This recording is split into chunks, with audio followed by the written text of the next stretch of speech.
Hello mga paps. So, good day po sa ating lahat, no? So, ang video natin ngayon ay about ito sa ating Winner X na lalagyan natin ng radiator cover kasi iwas tama sa mga bato. Ayan mga paps. Tapos, i-upgrade na rin natin yung hazard switch kasi walang hazard si Winner X. So, ayan makikita nyo. Left and right, signal button lang yan. So may nabili tayo sa Lazada na plug and play. Ito yun mga paps. Ayan. Ayan, kita nyo may pula sa baba. Ayan. Hazard mga paps. Plug and play yan. Tapos ito naman yung cover sa radiator mga paps.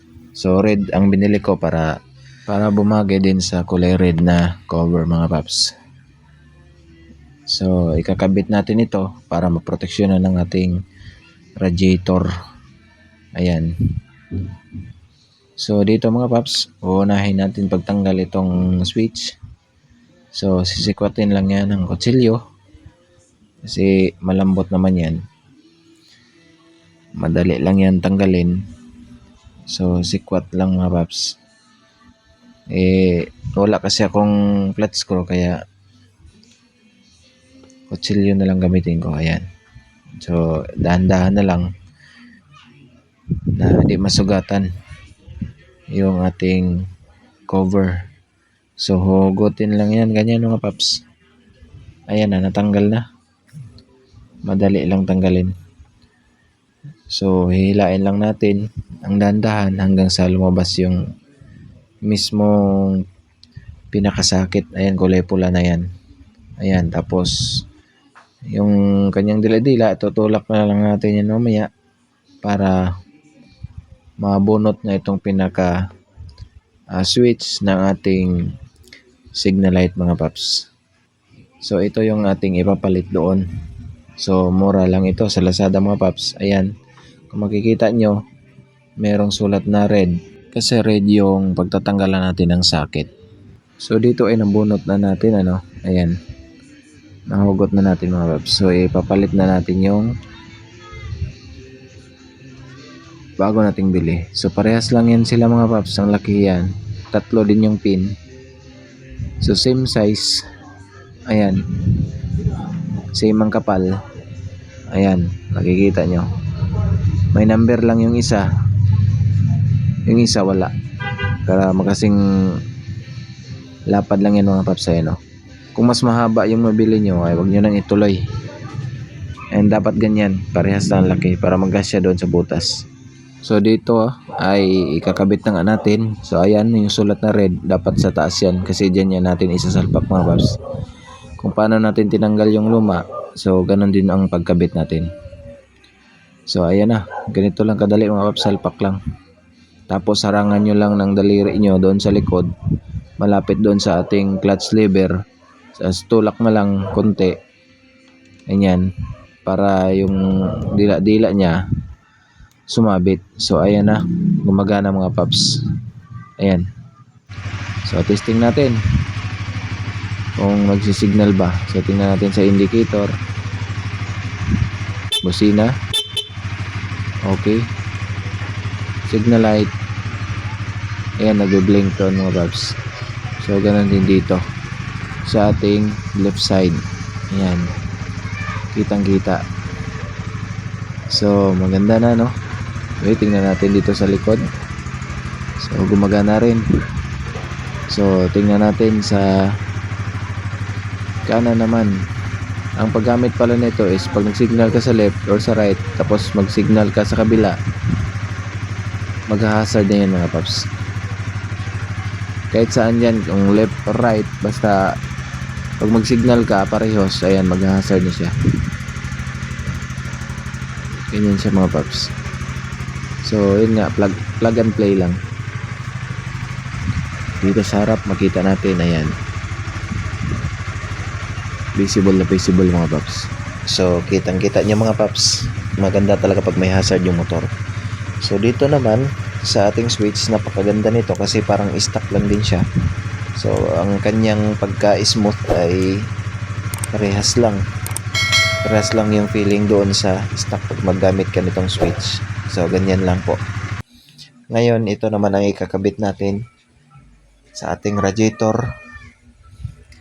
Kasi marami ng mga tama yan mga papso. Hindi maiwasan talaga. Ayan, nasisira na yung kanyang mga fins. So, kailangan natin lagyan ng harang yan. Protection. Kasi mahal din yan pag nasira. So, ito lang. Mura lang ito. Sa Lazada din natin nabili. Pwede na yan. Basta meron tayong pangharang at may butas yan dyan. Para ikabit natin dito mga paps. Ayan. Sa taas. Diyan natin siya ibubutas. Ayan. Bolt. So, di na natin tanggalin yan kasi may nakausli naman. So, dito na lang tatanggalin natin para maipit. So, yan. Okay na yan. Pwede na nating hanapan ng nut dito. Kasi nut lang ang kailangan natin. Isang nut lang. Para doon sa taas. So, sana may mahanap tayo ditong nut na, ito, pwede ito. Ayan. Nasukat. 10mm ito mga paps sa ating tools. So, pwede nating magamit ito. Dito sa taas. Ayan. Ganyan na lang natin mga paps. Iipit lang natin yung ating radiator cover. So, tinesting ko muna kung sakto. So, yan. Sakto naman. So, pwede na nating iipit dito yung ating radiator cover nang sa ganun ay hindi na siya matamaan. So, ito. Gamit na tayo ng 10mm na socket para tanggalin yung bolt.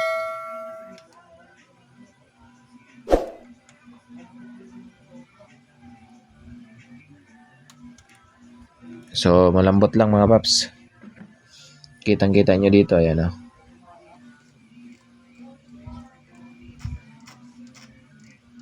So, makita natin na tanggal na. Ito lang yung tatanggalan natin na bolt.